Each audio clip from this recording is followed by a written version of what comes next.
As always, as we do every year, we look at the year that was and what the year that's coming might likely look like. It is a SABC network on Facebook, Twitter, and Instagram. News network at sabc.co.za on email. Now, artificial intelligence was a big driver in the technology sector in the year 2023. And there are some who are saying that it will continue to do this. And specifically, predictive AI is likely going to be more culturally aware. But there are also those who are predicting what they call an AI bubble that will possibly pop. But to talk to us about all issues in AI and cybersecurity as well, Mark Walker, who is from the International Data Corporation. We also have Themba Ndubane, who is from Zinde Consortium. Hello, and thank you very much for being a part of our network, gentlemen. Let's start with you, Mark. So AI was a big game changer in a lot of spaces in the year 2023. Where would you say the strongest points of AI were in 2023? I think the big areas was obviously ChatGPT. That was where it had the broadest acclaim, if you like, or exposure. And going forward, it's just growing. It's the whole AI space that affects the entire industry of technology. It affects the social services areas, how we work together, how we don't work together. It affects everything. And it's going to be I think we're just at the starting stages now. These are the baby steps. We've just seen our ChatGPT can translate documents for us, or turn our emails into speech, if you like, write a document for us. That is very much the thin end of the wedge. It can do so much more. Themba, the one worry, Mark here talks about ChatGPT possibly writing documents, and we hear that people often, when they talk about AI, they talk about taking certain elements that need the human hand, especially jobs away. Do you believe that? Well, it makes sense for there to be such a concern, because every time that there's a new technology that comes into the market, we're always worried about the implications, whether it be negative or positive implications. So definitely some jobs will be affected, but not at a large scale that a lot of people are predicting, because at the end of the day, this is a tool that's in people's hands, which is actually meant to make people more productive.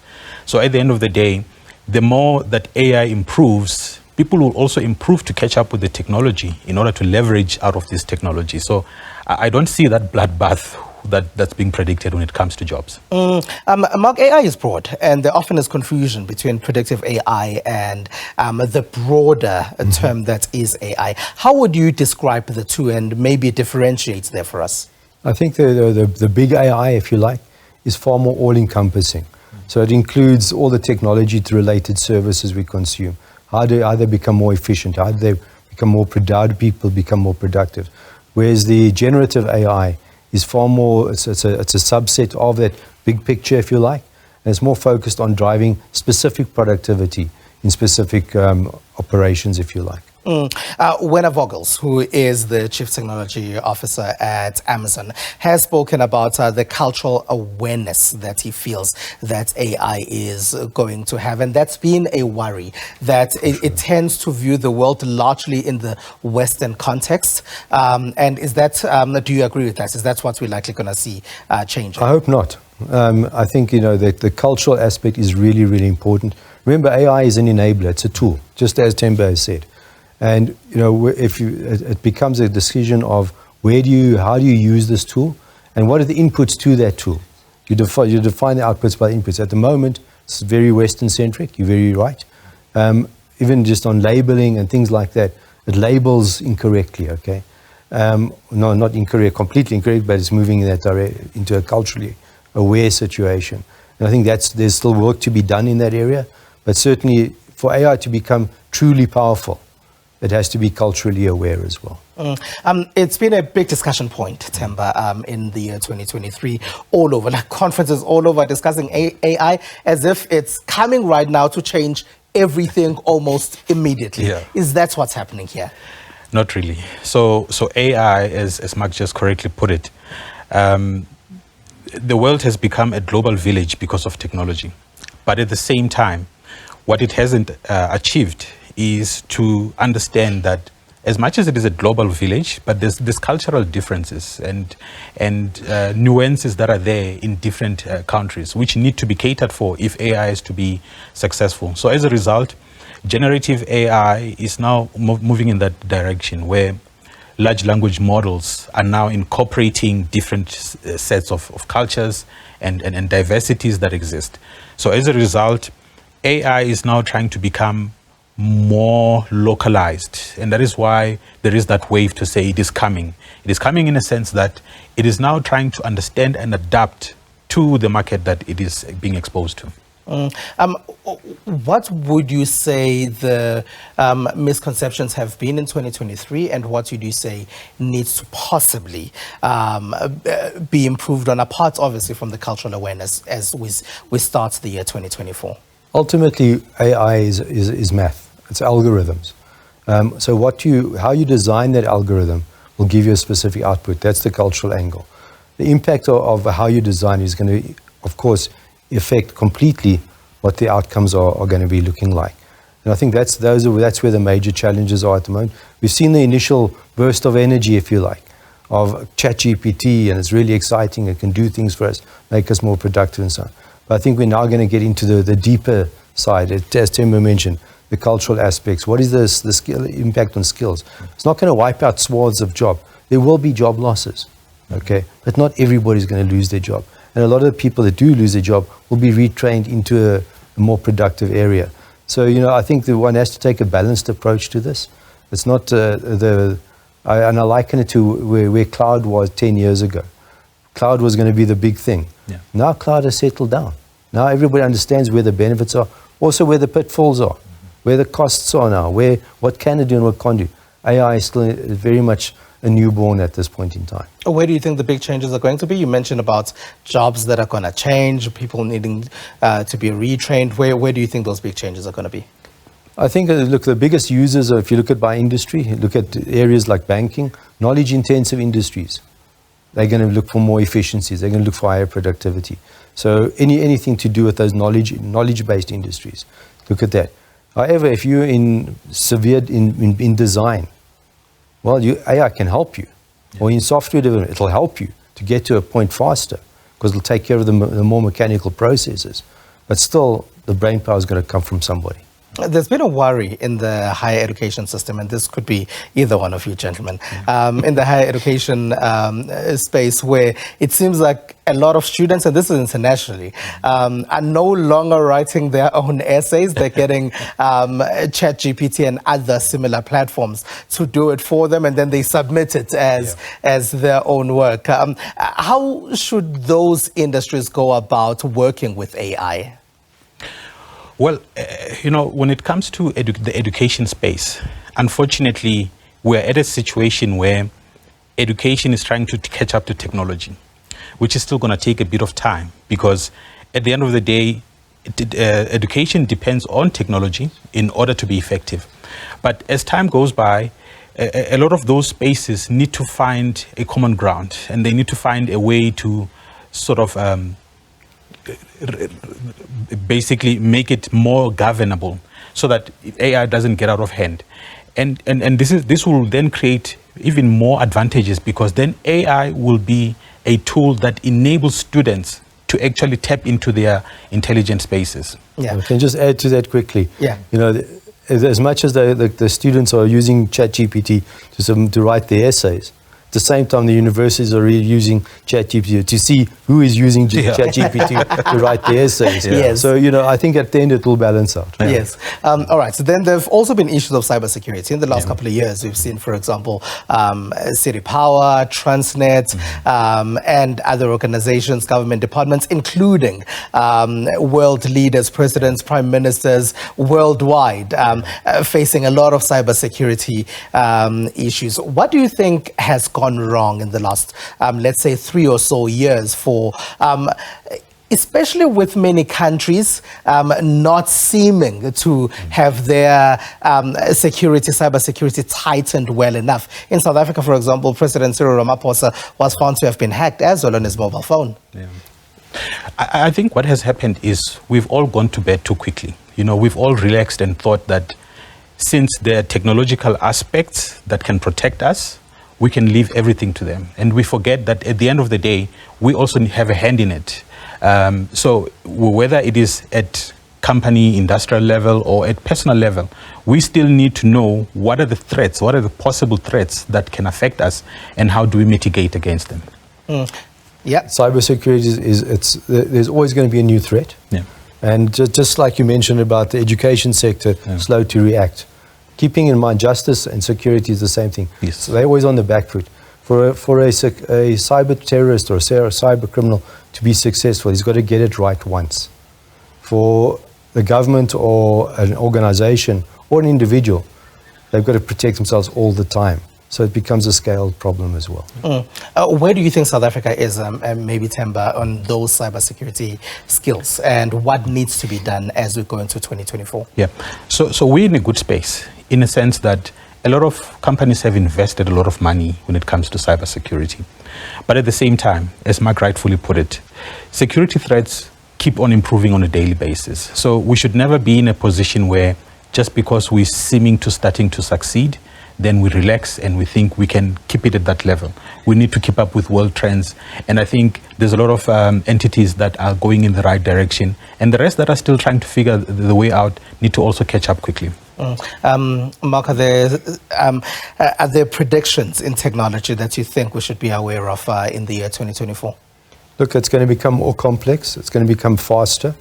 I think there will be skills issues not only in South Africa, this is a global thing. So there's skills issues. I think from a security aspect, there's going to be a lot more awareness from a personal level, but right up the stack, right to corporates and governments.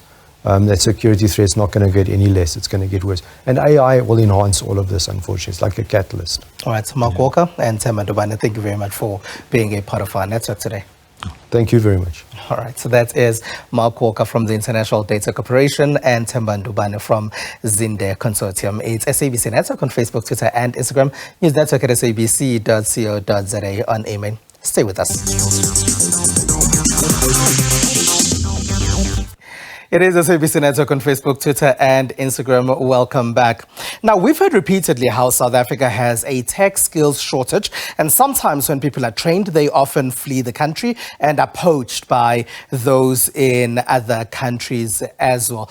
We've also heard how the startup sector in Africa, especially here in South Africa, often gets stifled by a lot of legislation, and sometimes it's not easy to start startups in various parts of the African continent, and that too leads to people leaving to countries that are poaching those with innovative tech solutions. To talk to us about education and also the startup sector, we have Pankaj Abula, who is from an organization called Checkpoint. There's Mekevin Ayaba as well, who is from Set Up a Startup. Hello, and thank you very much for being a part of our network, gentlemen. Pankaj, let's start with that tech skills shortage that we hear about in South Africa. How bad is it? Hi, thanks for having us. I represent a company that specializes in cybersecurity. So, just to be clear, I'm going to reference cybersecurity data points. And I think on your earlier conversation, we had Themba and the other colleague talk about how the pace of the internet and the level of activity that's taking place in this digital world. So cybersecurity is at the forefront of that. In fact, it's growing at high double-digit growth in the world. And the shortage of resources is phenomenal. To give you an idea, globally, it's about 3.5 million people or resources that there's a gap for. On the continent, and I'll try and bring it to South Africa, but I think, I represent the entire continent for Checkpoint. I have a team of 60 people. But on the continent, we have 10,000 certified cyber professionals. These are individuals that have skilled themselves on this technology. And that's to support a continent, as you know, of over 1 billion people, hundreds and hundreds of thousands of companies. So So the shortage is, significant on the continent, and in South Africa, it's almost the same as far as the ratio is concerned. We've got 50 million odd people, and we have a very small percentage of individuals that are cyber professional certified. Right. And what needs to be done now in order to bring people up to speed with these tech skills that are needed? I believe there's some work that you're doing at Checkpoint as well. Yeah, I mean, obviously, it's about education and awareness, right? So we're quite excited about partnering with government. We have a project that we're running with an institution called Net Campus. Net Campus is South African based, and they have with Microsoft, AWS, SAP, and as I said, with the Department of Labor, we've identified close to 1,000 students, and these are individuals that have just graduated from school. And they'll be taken on a 1-year sabbatical training on IT itself, and cybersecurity will be one of those streams. Our plan, obviously, is to at least get a good chunk of those excited about our technology, and we investing in them via the platforms that are available. And we have an academy. It's called the Secure Academy, where we provide the tools and the technology to help individuals skill up. So we'll be leveraging that. And then we have similar stories across the continent in different parts.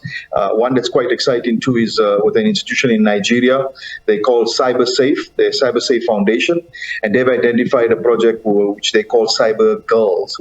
So girls between the age of 18 and 28, they take them on a 1-year program as well, and the goal is to skill them up on cyber technology. So a number of those projects, and it's come together of private public partnership. All right, so pause on that point. We'll come back to you on that. McKevin Ayaba, you do work with the startup sector across the African continent on Set Up A Startup South Africa. There's a bit of West Africa. Right now you are in Nairobi in Kenya with the work that you're doing.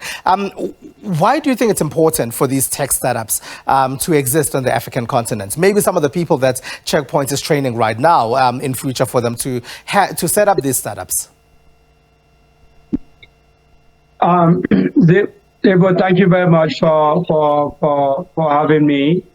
I think again we come from a space where we have abundance of problems, a lot of problems that are out there right now, and the fact that technology has come to stay. One of the key issues that we face every single day is that we try as much as possible to run away from technology, but we can't. It keeps catching up with us. We can see what AI is doing now. Everything now falls under technology. And if we do not embrace it, Africa is going to keep coming last on every single thing. So yes, right now more than ever, we need tech startup. We need tech entrepreneur. We need not only tech, but we also need people that are disrupting the status quo.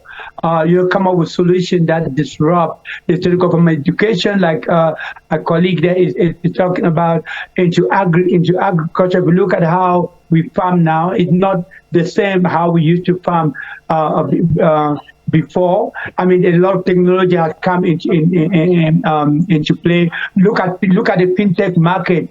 For instance, how it has revolutionized the entire market. I am in Kenya, where we're talking about M-Pesa, which are taking all about Kenya and making things easier for the Kenyan people to do business.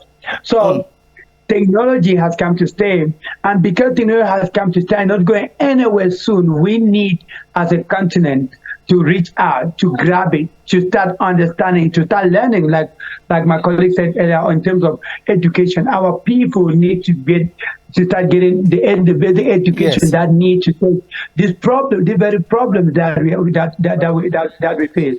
And the reason why technology is more important, the reason technology is most important is because they are just with one technology from a farmer. I'll keep you going back to the farming, because those are the two key places that Africa is really doing great now: farming and the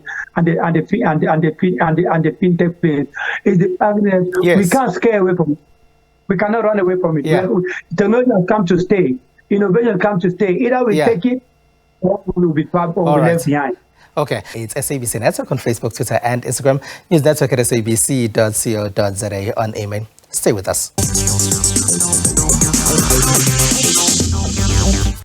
It is SABC Network on Facebook, Twitter, and Instagram. Welcome back. So, Pankaj, you mentioned the work that you're doing with your partners in Nigeria. Across the African continent, do you find that the needs are the same? For example, when you compare cybersecurity training or upskilling needs in South Africa compared to what you're finding in Nigeria? Good question. Very good question. I think it's the awareness is something that needs to be addressed across the continent. I mean, talking to what Mr. Ayaba was saying, I don't know if you are aware, but what was it, a month and a half ago in Kenya, the M-Pesa environment was on its knees. So this country that runs off a digital platform, everything is done through M-Pesa. Paying your home bills, your car wash, buying food, everything is done through M-Pesa. It was down for a few hours on one day, and that was because Anonymous Sudan, which is a cyber hacking group, their sole goal was to obviously cyber threat the government of Kenya. So that's when the awareness raised to a level within Kenya which was unsurmountable. I mean, we were inundated with requests. So since then, there's been so much work done to improve the cyber resilience. So awareness is very important, and then obviously the level of education that we have across the continent. In some places across the continent, certainly the secondary school is more advanced. So one could say perhaps here in South Africa, it's a bit more advanced. So people are introduced to things like cybersecurity at an early stage, whereas in other parts of the continent, unfortunately, that's not the case. And it could be for many reasons, the economic setup, the country itself. And there you need to do a lot more work in terms of skilling up. So we have those different levels, and it's something we need to work with. But I will say this. Yeah. And I agree with Mr. McKevin again. We have an opportunity ahead of us. We have a continent made up of middle class, highly motivated people that want to do well, that have all the right attitude. What we need to do is enhance it, because I certainly believe that there needs to come a day where Africa delivers their own digital platform. Africa delivers their own digital excellent, individuals like your Elon Musks and so forth. We need more of that, and certainly cybersecurity is one of those areas that I think we could become a center of excellence for not only the continent but for the world in time to come. All right, McKevin Ayaba, with some of the startups that you are finding, I know a couple of years ago in one of your initiatives, Pineapple was one of the companies that had come through. Pineapple is now a relatively big insurance company in South Africa, and you see Pineapple all over the place. They've disrupted the insurance sector. But what are we finding now, especially as Pankaj says that we need to see more disruptors from the African continent, and Elon Musk, who is truly African. So what are you seeing? What are you finding with some of the startups that you're meeting at Set Up a Startup? Some of those popular ones. Sorry? Some of those ones that you think will be big. Right now we have a startup called Ken Care. Thank God that South Africa, allow the farming of hams to happen. Ken Care is one of those startups that are really coming up now. So one of the startups that came through us through our mentorship, through our coaching. Ken Care is reproducing medicinal, even capsules for people that I don't like to take, don't like to smoke hemp, holding it now in the public. So they've made it now, and whether I look more in a capsule, in a capsule form, and a lot of people are really enjoying it and not being judged. You know how all right. when you get judged for you taking hemp now. Kenke has developed basically how you can consume it. I'm sure Kemke will really love you right for that one. All right, thank you very much, Kevin Ayaba from Set Up a Startup, and with the work that you're doing across the African continent, and Panja Kabula with the work that you're doing in cybersecurity, as well as upskilling those young people on the African continent. It is SABC Network on Facebook, Twitter, and Instagram. News Network at sabc.co.za on email. Remember that we all need to upskill ourselves when it comes to technology, because as our guests have been saying, it's here to be part of our lives, especially more so in 2024 than ever before. From me, Siphumelele Zondi, and the rest of the team, have a good one and enjoy the rest of 2024.